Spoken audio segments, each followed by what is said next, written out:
The story that I've been hesitant to tell and show, and this has really come up a lot for me, since we started talking, is there's a side of me that is a healer, and one way to look at it is yes, that there's some training and there's patient or client relationship, and then there's healing going on. But on the other side of it is when I retired from football, one of the things that kind of allowed me to retire is I was looking at my life and I said, am I a football player? And the awareness I got was no. And so then I was like, well, then what am I? And what I got was when I'm around people, because I look at things a different way, that they always leave the interaction with more awareness, more possibilities, more choices available to them and I get this a lot. I never looked at it that way. I never thought about it that way. And so for me as a healer, it's just that everyone I touch, they have more of themselves available to them. And the way our bodies are is when our bodies experience trauma past a certain threshold. When the tissue heals, it's scar tissue. It's not as flexible. It's not as durable. It doesn't allow for a full expression in our bodies. And so Sounds like it's protective. it's protective. Yeah.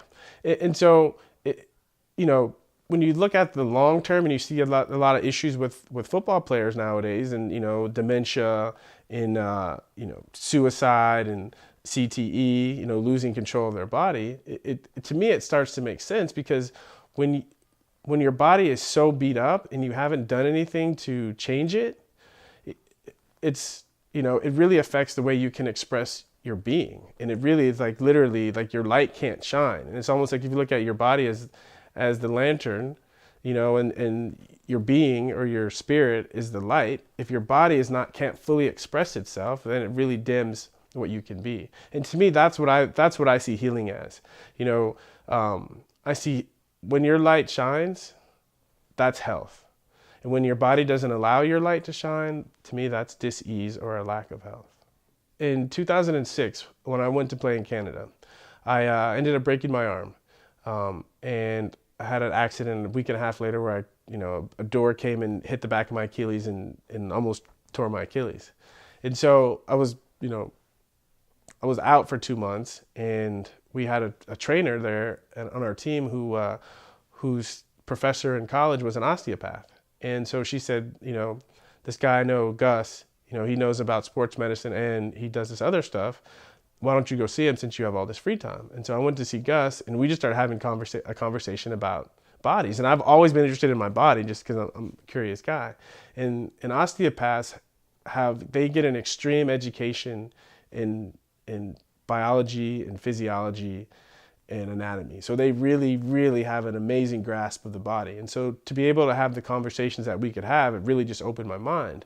And then working with him, he started to show me that, he talked about how we stack layers and layers of trauma on the body. And part of the work he was doing was kind of unwinding those layers so that you can get back to a more natural expression of yourself. And that's for everyone. But if you take it in the context of football, you see, wow. And so working with him for 3 months, my body just became so much freer, and I became a better football player. And it was kind of strange to me because I didn't make the connection that I had beaten up my body and it was affecting the way that I was playing. And so I started to become a better football player. And then a couple of years later, the same kind of work, craniosacral work, I went through a week-long intensive where you were getting this work done 4 or 5 hours a day for a week. And really, I could feel like the layers of trauma, like unlocking and reversing. So is this one of the main reasons that we think that this film might be a great idea to educate people?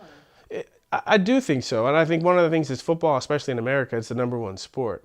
And people love the game of football. But on the other side of it, as a player, I don't think there's anything that people do to themselves that is as harsh and violent and destructive as playing football. And I don't think that's a bad thing, but I think it opens the door for us to look at ways that we can start taking better care of ourselves. Because you think about it, if the change I've created with my body after all the abuse I took in football, then you see someone who maybe just has stress only the stress component, because football, understand, it's physical stress, it's emotional stress, and it's mental stress. It's intense, so intense. So if that's a model and you can show change or healing there, imagine what that means for the rest of the world. And another part of this is what I've realized is a lot of the way we limit what we can be in life is because we're not willing to deal with the intensity that it takes to have all the things we'd really like to have. And when I talk about intensity, I'm talking about physical intensity, which would be football, or a physical intensity if you have a job where you have to travel a lot. Is your body healthy enough? Like for me, I can fly to Australia for 2 days, come back, and be fine. Like what I can do with my body now, it doesn't make logical sense, but I can. And I ended up, was in India with my yoga teacher, and I came across a book that said The Modern Art of Pranic Healing. And I knew that prana meant energy from my yogic study. And so there was something like that I was asking for about the energetic components of life that I'd never really acknowledge even it really existed. Although I'd been using it my whole life, but I didn't have a vernacular, I didn't have a language to understand it, to talk about it, and to utilize it. And so I ended up, come back to the States, and I look up this pranic healing thing, and I see that there's a class next weekend, 2 hours away. So I enroll in that class, and I go to that class, and I learn about energy healing. And it's really, when I was studying yoga, we talked about these weird metaphysical new age things like chakras. Well, in this pranic healing, it was really the science of the energy field and the chakras. And for me, it wasn't like this woo-woo off-the-wall stuff, although it was, but there is like a scientific basis behind it that really appealed to the analytical part of me. And then if you add all these other things, the yoga and the mind, and then you add the energy and the chakras, it's just, I was really getting an education and a language with which to communicate and change things going on with my body. And this whole time, especially when I went back to football, I was using this on myself to help my body prepare and heal and recover and perform. So, true story. So I find out that I failed this drug test, and that basically my life is over, because I was suspended a year, and then when they were going to let me back, I messed up again, and so I was going to be booted out forever. So I'm sitting on the couch, sitting there depressed, and then I remember, wow, I just took this healing class, and they said that, we could heal people from a distance. And so what I did is all the people that made the decisions in the NFL, Roger Goodell, the commissioner, the 2 doctors that were head of the drug program, I just started doing healing on them. And so every time I would get depressed, I would get up and I would do healing on them. And what it did is it really turned me from being the victim to empowering me to see what I can do here that might change something. And so I get a phone call from the NFL, and they say, you were supposed to go to New York and meet these doctors to go for your reentry kind of exam. And so he said, but since you failed this drug test, we're just, I'm sure you don't want to go now. And for me, again, I was being proactive about what I can change here. And I said, actually, I do want to go, because I do have some questions, and maybe they can, give me some answers. Because I literally pissed everything away, threw it all. And it all came back. I didn't chase it. It literally all came back to me. I was called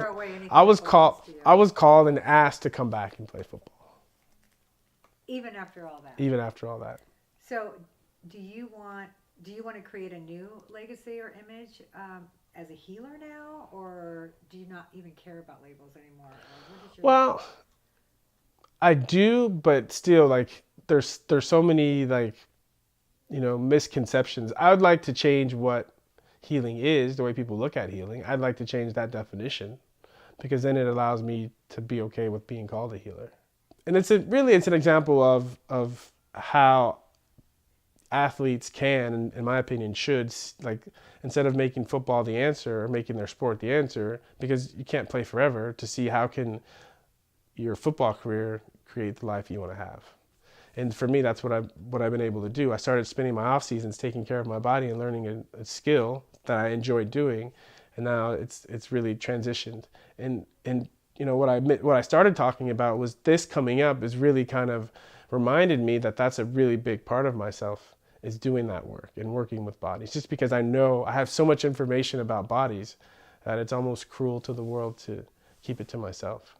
So our sort of idea is that we want to go back and talk to all these people that have helped mold who you are today. And then, do you have a vision of how you'd want to move forward from this point in time? Well, so for me, what I found is when I was a football player, I'd look at like, and I didn't really look at it except in passing. Then I would see like yoga, or I would see energy healing, and I would see all these things. I was like, that stuff is crap. But when I actually ended up with it in my face, and I got a sense of what, and I, again, these great mentors could explain to me what it was. So it wasn't like something I had to believe in. It was something that I could perceive myself. And so, like I hear about these psychic surgeons, and and I hear about like this guy in Brazil, John of God, and there's certain things that I still have curiosity about. And I know, if I find a person that really is getting results, that they'll be able to show me what they see. And when they show me what they see, then I start to have access to it. And so there's people that are doing things in the world that I'm just like, whoa. And that's what interests me, is because once I see them doing, I know it's a possibility. And like I said, when what you know is possible meets with what actually shows up, that's when it's like, whoa.